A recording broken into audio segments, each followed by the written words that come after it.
America is in a crisis. The stock market is plummeting. Jobs are being lost. The deficit is at all-time highs. Credit, the engine of our economy, is disappearing. We're fighting in two unfinished wars. All of our leaders have let us down. Republicans and Democrats.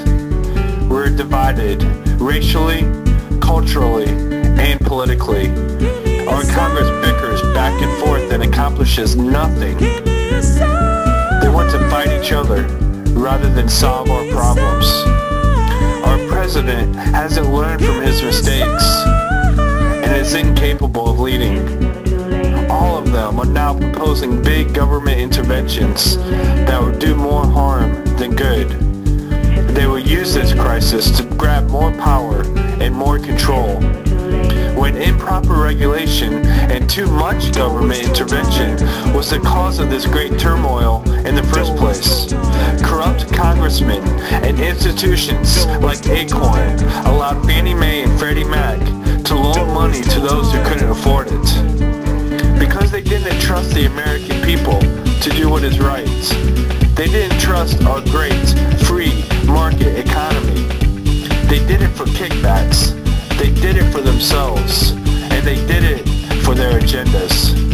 And now, because of the very problems they caused, they may win the White House and be in complete control because they can blame it on the lame duck, big government, Republican president. They think they can trick us. They think we don't know what really happened.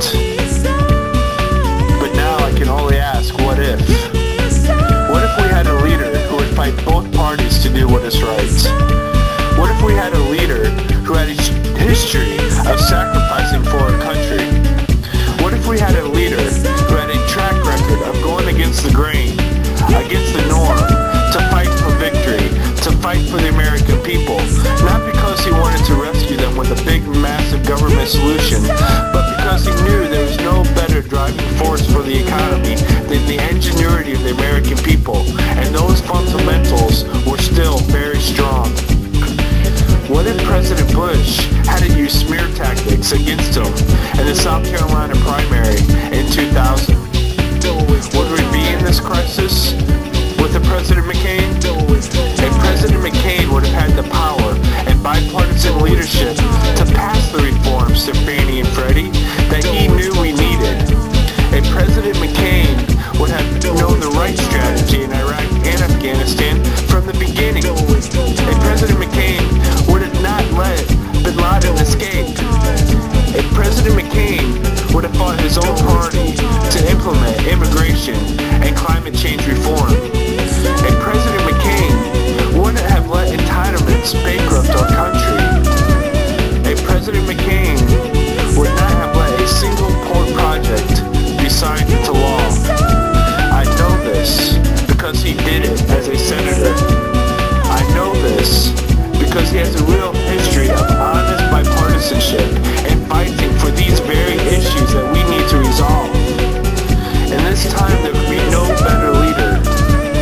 At this time, when we, not only as Americans, need to come together and unite, but at a time when we need a leader who has the courage to force Washington to come together to solve our problems and hold them accountable if they don't. He doesn't just make speeches about it. It's not just a campaign slogan. It's the way he lives his life. He does it. He did it before, and here to do it again and again as president until our country gets back on the right track. Only if we had a president